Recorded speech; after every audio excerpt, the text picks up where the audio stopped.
Why do I still have allergic rhinitis after ENT surgery? Imagine going through antihistamines, nasal sprays, and even nose surgery, only to spend the first hour of every morning standing in front of a sink, blowing your nose. That's exactly what happened to one of my patients, anonymous, in his early 20s.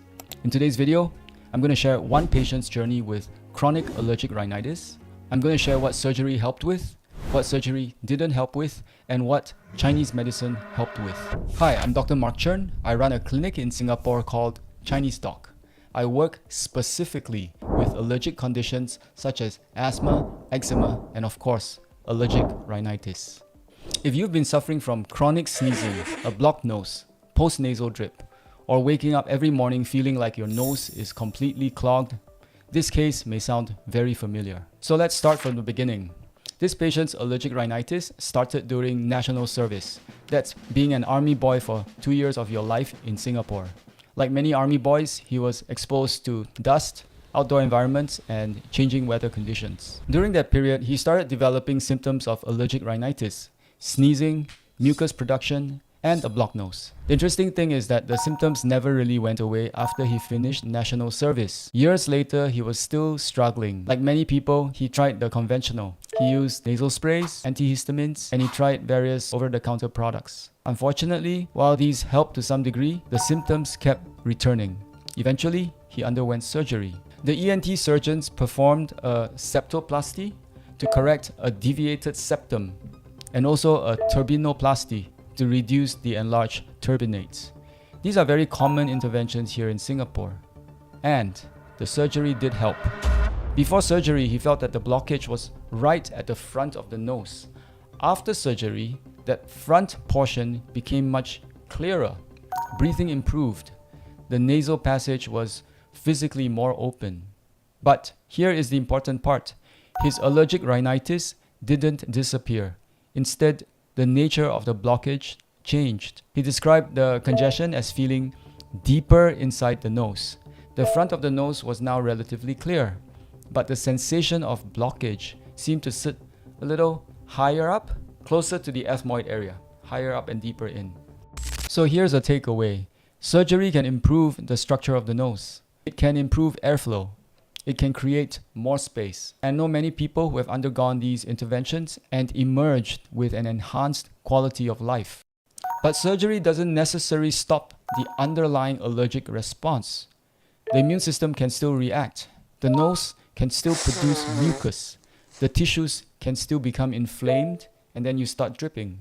And that's why some patients find that while surgery improves breathing, they continue to experience symptoms, maybe less, of allergic rhinitis. By the time he came to see me, he had tried practically every spray he could find. He was carrying tissues everywhere. He was still struggling.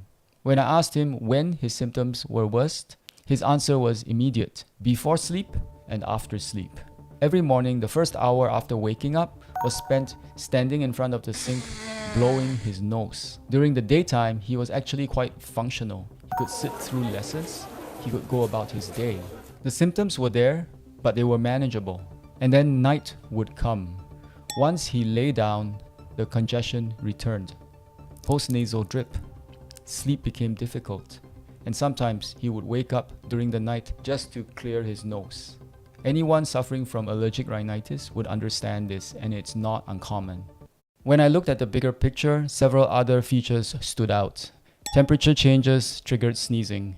This is common in Singapore. Some of you might understand this. Heat was a major trigger. For some people, it is cold or wind being the major trigger.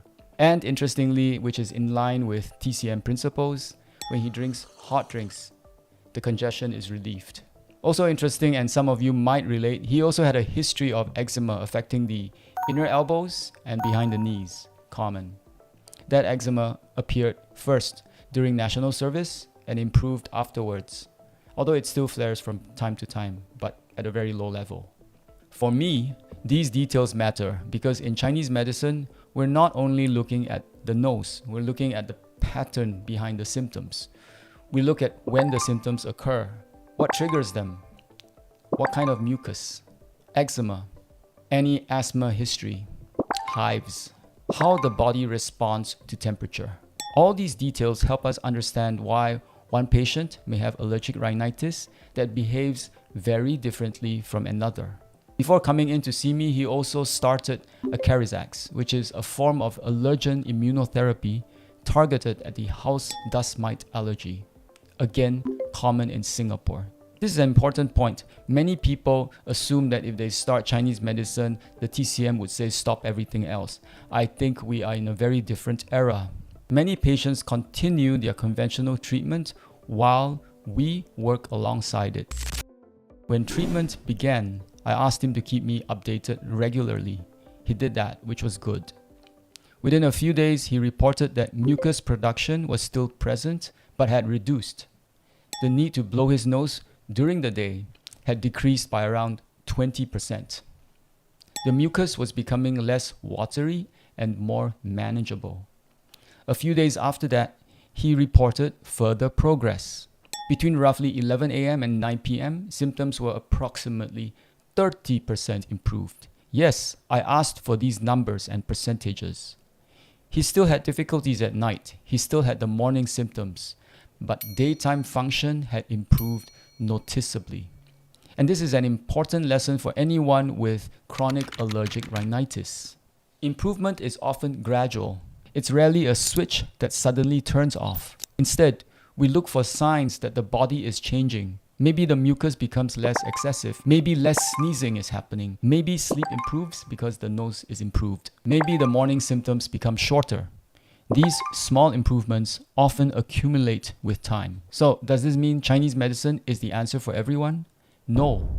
There's no single treatment that works for every patient. And in allergic rhinitis, most people respond very well to antihistamines and intranasal steroids initially. Many people benefit from immunotherapy. Many do well after surgery. But don't forget, there's also Chinese medicine.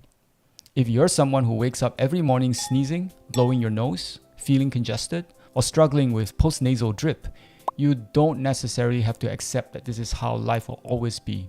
If you suffer from allergic rhinitis and have questions, feel free to leave them in the comments below. Otherwise, here are some vids explaining how the herbs help with allergic rhinitis by tweaking the immune system. I'll see you in the next video.